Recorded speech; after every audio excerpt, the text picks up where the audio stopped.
welcome to another edition of Business 7. Now, all people are talking about is MTC and its listing on the local index of the Namibian Stock Exchange in November. We're taking the whole program and we're bringing you a critical look at the importance of this listing, and we will be joined by Shaun Lahner. He's an equity analyst at Simonis Storm. Stay tuned.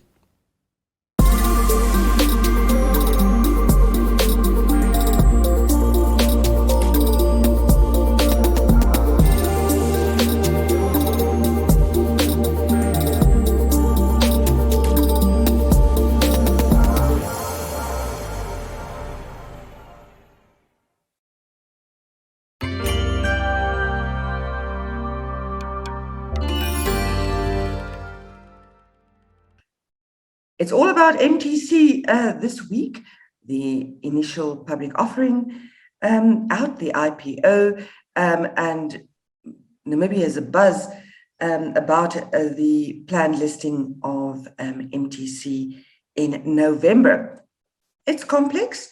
We have Shaun Lahner. He's the equity analyst of Simonis Storm to put the whole thing into perspective for us. Hello, Shaun, and thank you for your time. Morning, Jo Marie. No worries. Do you get as many calls and questions about this whole MTC listing as I do? It's funny you should mention that.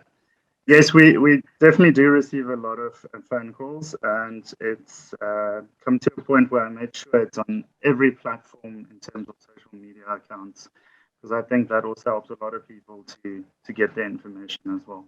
Yes, because it is a complex issue, and the layman is struggling with it, and there's a lot of rumors and misconception and misinterpretation. So yes, hopefully our discussion here will help to put a little bit of simplicity on the matter. Okay, so let's start. Theo, MTC is one of the very few profitable SOEs, one of the success stories in the SOE store for government. Why would it want to divest from it? Okay, so Jo Marie, the important thing just to note as well, like you said, there's a lot of information out there, and one should also be cognizant that it's subjective, in this case subjective to the analyst, which is myself. So everyone has their view. So, and I've picked up there's a strong positive narrative, and of course, if you look to marketing, that's the whole purpose. But from an analyst point of view, we tend to follow a route to show both sides, both the positive and both the negative, so that an investor can make an informed decision. So quickly, when we saw this at quick glance, and I need to put a disclaimer in as well, we are not currently following the stock. So we didn't do in-depth valuations or give a target price or rating, but we do provide some clarification and we do provide information so that the investor can make an informed decision. And that is our goal at Simonis Storm, is holding the investor's hand and also strongly advocating for the possible investor or to advise a financial advisor. But just to answer your question, so why would a company follow the IPO route? That was the first thing that came to mind, and it's one of two. It's one, either they see growth potential and they need funding for it, or two, it's been a success story and they want to cash in. So I don't need to go into too much detail here. We know about the government and what their plans are as well in terms of the proceeds if it all goes well. So we just to add on to it, we believe in the case of MTC, it is the latter. It's more a story of a cash in than a growth story. Of course, Finance Minister Ipumbushimi in his budget documents already indicated that The IPO will raise about 3 billion Namibian dollars. So the 49% that they're selling to private investors will generate a 3 billion, and that half of that will be used to help fund Namibia's deficit of more than 28 billion for the current fiscal year. So yes, definitely much needed cash for. Agreed. Yes. Yeah, agreed. And then just continuing on the back of that, the other 50% is still a question of to be announced. Exactly. So I think from an economics perspective, one should probably look to the midterm budget, which will take place in October this year. Hopefully they will shed more information on that. Yes, yes. Yeah, it's a very vague statement in the fiscal strategy that says the remaining 1.5 billion that they raised from the IPO will be used for productive activities with the long-term benefit of all Namibians in mind. We've seen vague statements like that before. We hope indeed that that money does go into some kind of a development project, etc., and doesn't get pumped into operational expenditure. Shaun, of course, any listing at its core is about economic empowerment. So to which extent will the MTC listing boost Black economic empowerment, broad-based Black economic empowerment in Namibia? Good question, Marie. So the only bits that I've seen would be in terms of if the IPO should be oversubscribed, then there will be a benefit to previously disadvantaged persons. So they will receive what they call a preferential share allocation. So I think that is the gist of it. You could probably go deeper and say, well, what about the proceeds? Where would that other 50% that we've just talked about, where would that channel to? But in terms of the prospectus and the listing, I think that is the crux of it. Yes. It's only been 3 days, 2 full days, since the IPO was announced, and already there is a lot of talk about the whole issue that institutional investors have already pre-committed to more than 2 billion of these shares. People tend to interpret that as that they will not be able to get as many shares as they want in their own private capacity. Just put into perspective for us the whole issue around institutional investors. Why do they have to take up this chunk of shares? All right. So, Marie, for the IPO to proceed, there's the Namibian Stock Exchange, similar to other stock exchanges around the globe. There's a minimum requirement in terms of uptake. Otherwise, it will be seen as the IPO failing. So it's important for the success of the IPO to have a certain threshold of commitment. However, having said that, we were also surprised when we saw the 77% of the total shares being availed to be committed, the uptake commitment to come from the institutional client base. I think that would be positive for the share specifically, but I think also you need to look at time frames. I think for the short run, you could see the boost. I mean, if we looked at a previous listing, Standard Bank, I know a lot of people were negative about it, but you can look at their share price after IPO. It did raise. Yes. It did.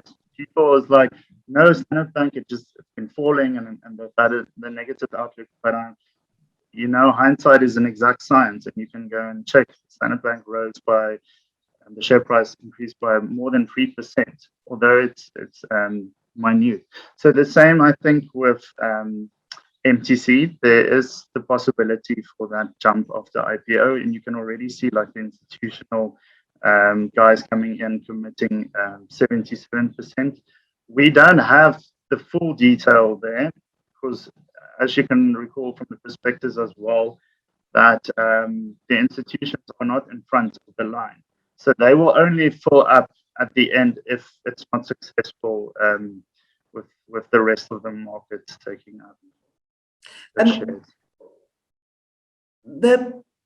I think what a lot of people don't understand is the fact that these institutional investors, like pension funds and other asset managers, they are required by law to invest at least 45% of their asset under management in Namibia. So it would make sense from that perspective that they are extremely keen to get a chunk of MTC. Would that be the correct interpretation? That's right, Mary. So from an institutional perspective, you are referring to Regulation 13, where the guidance is 45% local investment. If you go a little bit deeper into that, you will also realize that of that 45%, as a portfolio manager, you can invest in different asset classes. And the minimum requirements on a more granular level for equities is 10%. So the counter argument that we've been hearing is, well, it's already, most institutions already meet that minimum requirement. But what people tend to forget is it would be beneficial for them to diversify. So selling out some of the other shares and going into MTC. So, and then from that perspective as well, if you look to a local, because we did a bit of a peer valuation in terms of multiples to South Africa and to the local NSX. And then from that point of view, you will see the local NSX stock had a PE of around about 17.6 times. So if you compare it to that, suddenly MTC seems very attractive. And if you look at the dividend yield on the NSX for the shares is about 3.9%. So from that point of view, it makes sense for an institutional investor to diversify into MTC. And it's a great story for the NSX as well. Remember, you have another company, it's a local company, and there's a sense of patriotism I'm also picking up from people when they talk about MTC. You hear people go like, man, just buy the shares. Yes. Don't think too much about it. But like I said previously, we strongly advocate for people to always approach the wealth advisor and get a recommendation from them, because a wealth advisor will determine their investment policy statements. Can they purchase these shares? Because as you know as well, you can't just buy one share. I believe if I have the figures correct from the top of my head, it's at least 200 shares that you can purchase. So that's about 1,700. Yeah. Which might be minimal for some people, but for others, it might be a lot of money. It's a lot of money. So it's important to consult before just, and like you've rightfully mentioned, it is a very technical listing. So it's good to get the information. But also what people need to remember, because as you say, for a lot of Namibians, $1,700 right now is a lot of money. It's a lot of money.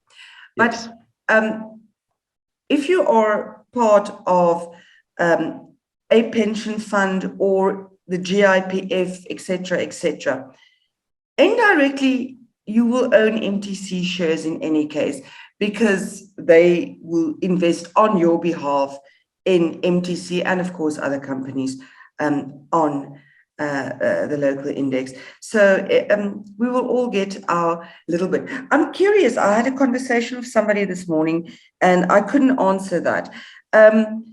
Could an entity, for instance, like the Social Security Commission, could they also invest? Sure, that is an interesting question. That is an interesting question, because my concern is that it's broad-based empowerment in terms of those of us who have pension funds and government employees through the GIPF. But what about the unemployed, etc., etc.? Is there some way in which government institutions like the Social Security Commission could perhaps invest? But we'll have to find that one out from when we'll speak to the Social Security Commission. But that would be a good idea. Yeah, I hear you. Agreed. Okay. I'm thinking if I understand your question correctly. So if you're asking if an institution like Social Security could actually invest, take up shareholding of NTC as an example, right? Okay, maybe I misunderstood you. Not them listing. So then possibly, I mean, if the government, they could always increase their shareholding indirectly. And I mean, what would stop them from doing that unless there's a mandate that they need to subscribe to? But the question, or the answer, like you've just rightfully said as well, they would probably be in the best position to give you that answer. Just a few other points that I'd like to touch on, Shaun.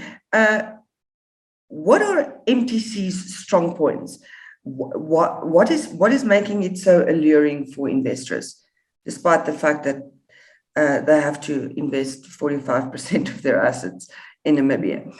Is there a pure investment case for investing in MTC? So yeah, we will definitely not discount that. So for MTC, look, you need to differentiate between past events and then forward-looking. So what we would typically mention to our clients is, if you look to the past, MTC has been a very much successful story. So just reiterating our previous sentiment of why going the IPO route. Where the skepticism comes in from our side is looking forward. Can they continue on this path? MTC, if you've seen where they've begun, and I think that's 27 years ago, where they've started, how they've grown, it speaks for itself. The numbers speaks for itself. It's clear. We've done a 10-year CAGR on them, so that's quite a long duration, and we saw earnings growth of 6.9% for 10 years. So that it's what it is. What it is. So definitely, if you see in terms of market share as well being at 90% level, and like the population coverage to do that in this time period is a success, and it's something I think the government is also very proud of, and that's why you have this patriotic emotion and feeling towards the company, because I think every Namibian is affected. Everyone, maybe too bluntly stated, but I think most Namibians should know what NTC is, who they are at least, and what they stand for. So I think, and that's a big boost for them, definitely. But looking forward, we are concerned. Look, it's like someone told me once in terms of employment. If you're at the top, where do you go from there? So if we look at MTC with a market share of 90% and a coverage of 97%, they stated in their prospectus that the coverage is going to be 100%. So that's great, but that's 3% up. And that's just the coverage. It's not speaking to the market share, because market share we know can move up or down. And then in terms of that, one should be mindful of the competition, because I think there is strife competition out there, especially if you think what MTC has mentioned, where they are going forward. Because they've mentioned in the prospectus that the growth to originate from one, they said customer numbers. So there immediately I'm like, okay, 90% market share. How much more growth is going to emanate from that? Two, which for me makes more sense, is the enterprise services. So you can see they're actually just moving into different segments, not specifically focusing on the increase of mobile market share. It is still a part of it, but they've realized they need to move into other revenue streams. Enterprise services is one that they're going to target. So it's like the data warehouse centers and the products they can structure for companies and the like. And then other value-adding services. We're talking about mobile financial services, I presume, like fintech, 5G, AI, artificial intelligence, and what they also refer to in the prospectus is IoT. And for those who don't know the acronym, it's the Internet of Things.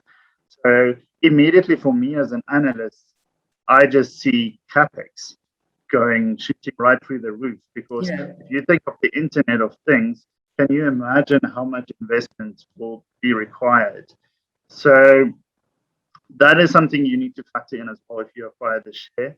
How much? Because just because the past had a nice, lovely dividend policy of minimum 70% of profits doesn't mean it's going to remain going forward.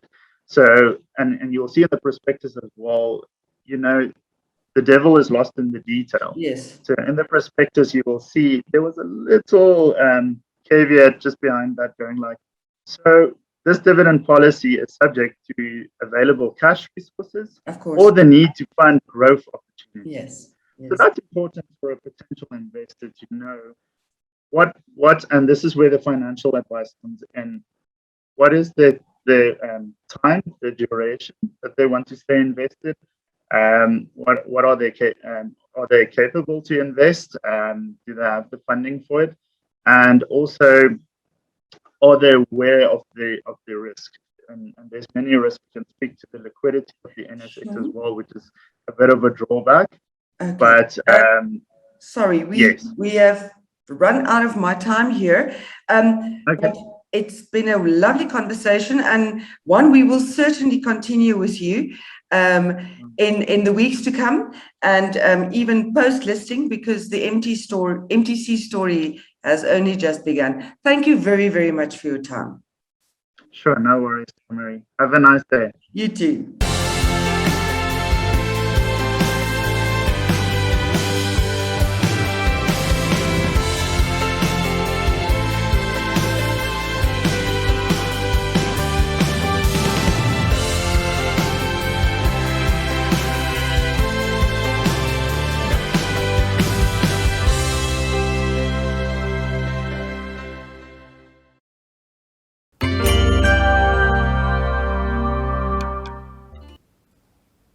Lots of info to digest. Hope you enjoyed the program.